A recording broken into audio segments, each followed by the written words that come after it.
been a nurse for 15 years, and I've seen it all, or at least I thought I had, until I met the patient in room 237. Excuse me, nurse, could you help me with my pillow? His voice was soft, almost childlike, despite him being in his mid-40s.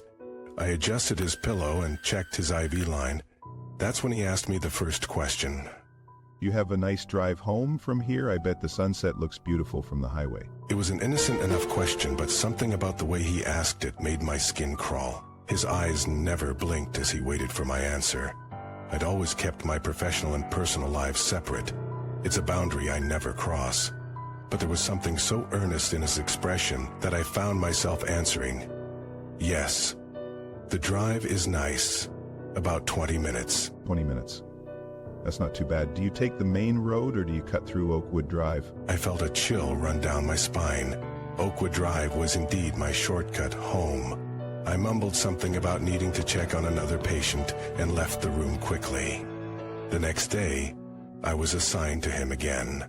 Room 237. The patient with no visitors, minimal paperwork, and apparently a keen interest in my life. Good morning. Did you sleep well in that blue bedroom of yours, the one with the window facing the backyard? I froze, my hand still on the door handle. My bedroom was indeed blue, and it did face the backyard. I think there's been a misunderstanding. I don't discuss my personal life with patients. Oh, I'm sorry. I just thought since we're getting to know each other. I mean, I know so much about you already, like how you always stop at that coffee shop on Elm Street before your shift, the one with the red awning. My heart was pounding now. I hadn't told him about the coffee shop. I hadn't told him anything. I need to go check on something. I'll send another nurse to help you. But I don't want another nurse. I want you. We have a connection, don't we? I practically ran from the room. At the nurse's station, I pulled up his file. There wasn't much there. Admitted 3 days ago with severe dehydration and malnutrition. No emergency contacts, no listed address, just a name that sounded too common to be real. Everything okay? You look like you've seen a ghost. My colleague's voice snapped me back to reality. I tried to explain what had happened, but it sounded ridiculous even to my own ears. The patient in 237 knows things about me, personal things. I never told him. Maybe you mentioned them and forgot? Patients get all sorts of medications that make them say weird things. Don't take it personally. But I couldn't shake the feeling that something was very wrong. That night, I took a different route home, avoiding Oakwood Drive. I kept checking my rearview mirror, convinced I was being followed. The next morning, I requested to be assigned to different patients. My supervisor agreed without question. I spent the day avoiding the hallway where room 237 was located. But as I was leaving, a doctor stopped me. Oh, I meant to tell you. Your patient in 237 has been asking for you. Says you're the only one who understands his condition. I don't work with that patient anymore. Well, he's quite insistent. Even mentioned that he knows you're avoiding him. Strange guy, but harmless, I think. Just very lonely. I hurried to my car, the doctor's words echoing in my head. Harmless, I think. But I wasn't so sure. That night, I double-checked all my locks before going to bed. I even placed a chair under my bedroom doorknob, feeling foolish but unable to shake my unease. I was almost asleep when my phone buzzed with a text from an unknown number. The chair won't help, you know. If I wanted to get in, I would have done it already. I dropped the phone like it had burned me. My hands were shaking so badly I could barely dial 911. The police came, took a report, but said there wasn't much they could do. They advised me to block the number and report any further contact. I called in sick the next day, and the day after that. On the third day, my supervisor called. We need you to come in. We're short-staffed, and there's been an incident with a patient in 2337. What kind of incident? He attacked one of the nurses. Said she wasn't the right one. Said he needed you. I felt sick to my stomach. This was my fault somehow. If I had reported his strange behavior earlier, maybe this wouldn't have happened. When I arrived at the hospital, there were security guards posted throughout the floor. My supervisor met me at the nurse's station. He's been sedated. but he's still asking for you. The police want to question him about some unsolved cases, but they need him coherent first. They think you might be able to help. I don't think that's a good idea. The police will be right outside the door, and we've restrained him. You'll be completely safe. Against my better judgment, I agreed. As I approached room 237, I could feel my heart trying to beat its way out of my chest. He was lying there, wrists and ankles secured to the bed frame. His eyes were closed, but the moment I stepped into the room, they snapped open. And he smiled. You came back, I knew you would. Did you get my message? The police want to talk to you. I don't care about the police. I care about you. About our connection. Did you know your bedroom window is very easy to open from the outside? I've been watching you sleep for weeks. I felt the blood drain from my face. I turned to leave, but his next words stopped me cold. Your mother's house is even easier to access, especially since she leaves that spare key under the ceramic frog, the one by the back door. How do you know about my mother? I know everything about you. I've been studying you, learning your patterns, your habits, your fears. Why me? Because you're perfect. The way you care for your patients. The way you live alone but still leave food out for the stray cats. The way you call your mother every Sunday at exactly 7 p.m. You're compassionate, predictable, vulnerable. I backed toward the door, my hand fumbling for the handle. Don't worry, I'm not going to hurt you. Not yet. This is just the beginning of our story. I fled the room, colliding with one of the police officers waiting outside. Are you all right? Did he say anything useful? I couldn't form words. I just shook my head and kept walking. I needed air. I needed distance. In the parking lot, I called my mother. No answer. I tried again. Nothing. Panic rising, I drove to her house, breaking every speed limit. Her front door was ajar when I arrived. Inside, everything was in its place. Except my mother. She wasn't there. I was about to call the police when my phone rang. A known number. She's not there, but don't worry, she's safe. For now. Where is she? What have you done? Nothing yet.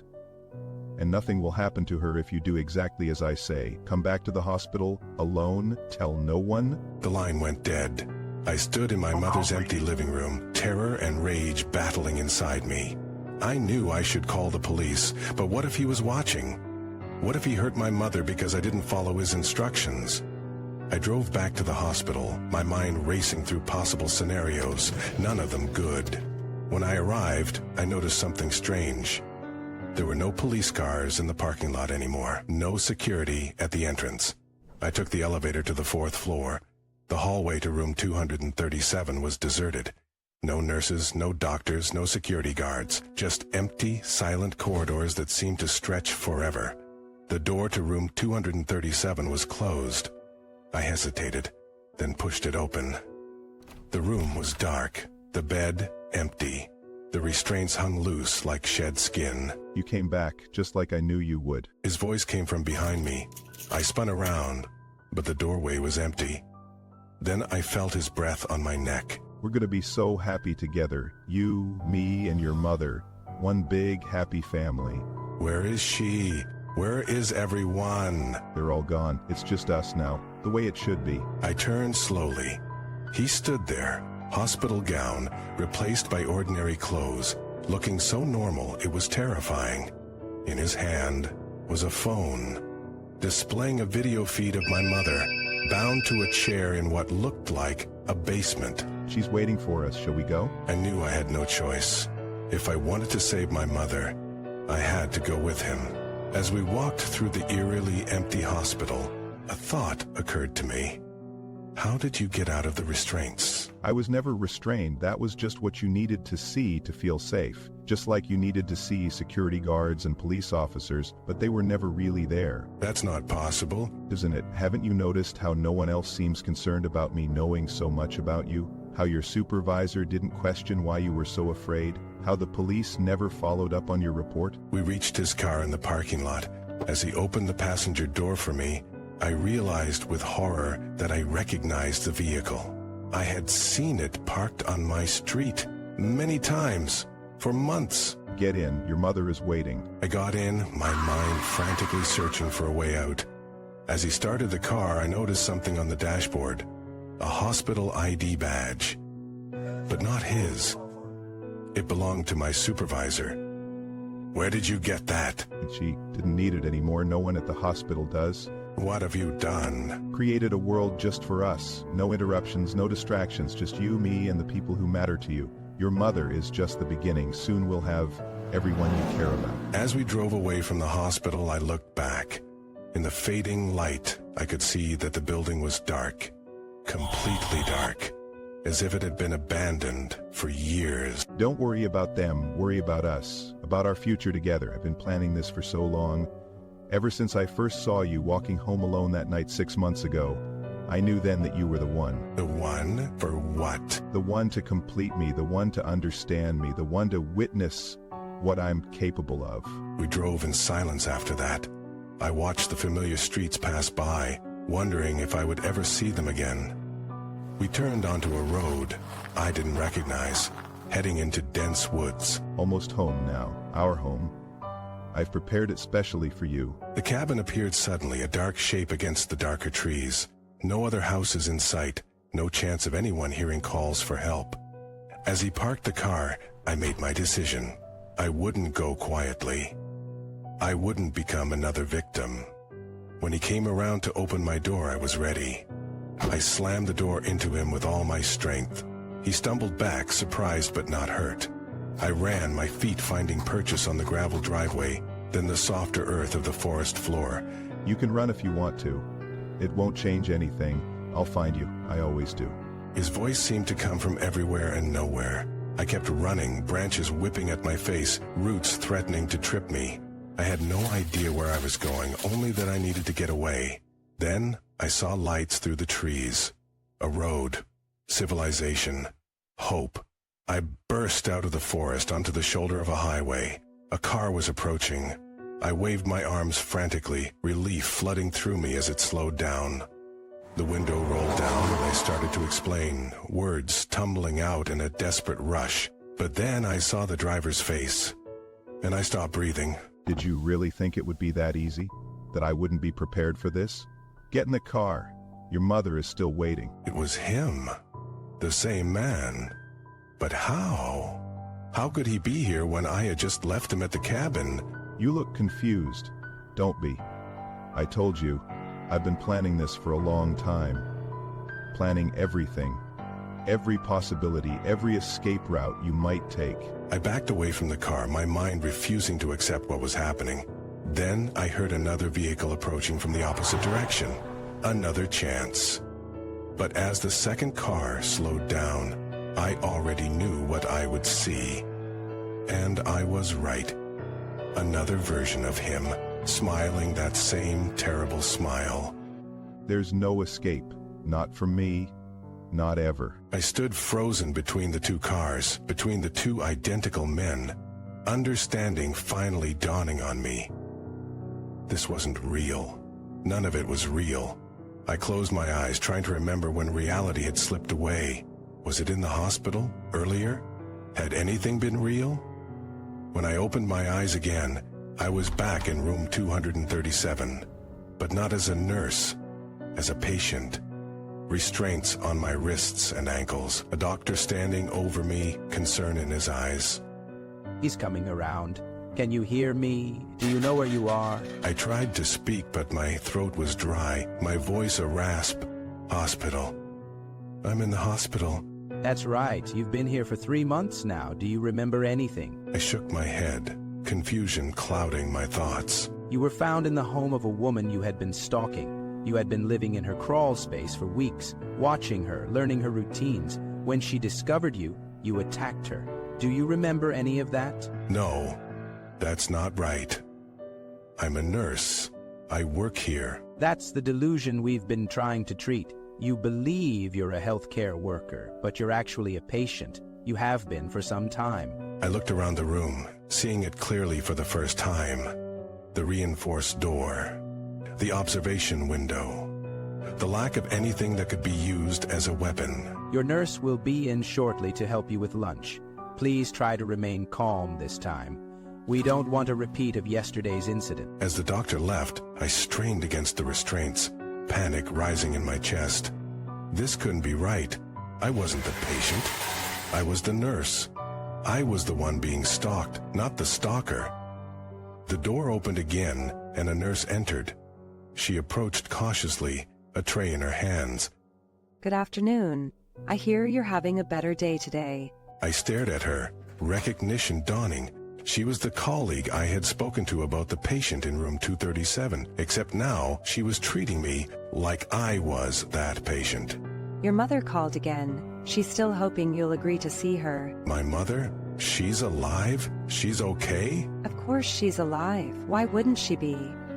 She's been trying to visit for weeks, but you keep refusing to see her. I felt tears of relief sting my eyes. My mother was safe. She hadn't been kidnapped. It had all been in my mind. But as the nurse leaned in to adjust my pillow, she whispered something that made my blood freeze. By the way, I love what you've done with your blue bedroom, the one with the window facing the backyard. I've been watching you sleep for weeks. And then she smiled, the same terrible smile I had seen on him, on the patient in room 237, on the man who had stalked me, on the man I had become in my delusion. And I realized the truth. There was no escape, not from room 237, not from the hospital, not from the horror of not knowing what was real and what wasn't. Because the real horror wasn't being stalked. It was not knowing if I was the predator or the prey, the nurse or the patient, the victim or the monster. And as the nurse, or was she a nurse, continued to smile down at me, I understood that I might never know the truth. That room 237 might be my reality forever, a prison of my own making, with walls built from my deepest fears. And the most terrifying thought of all, perhaps I deserved to be here.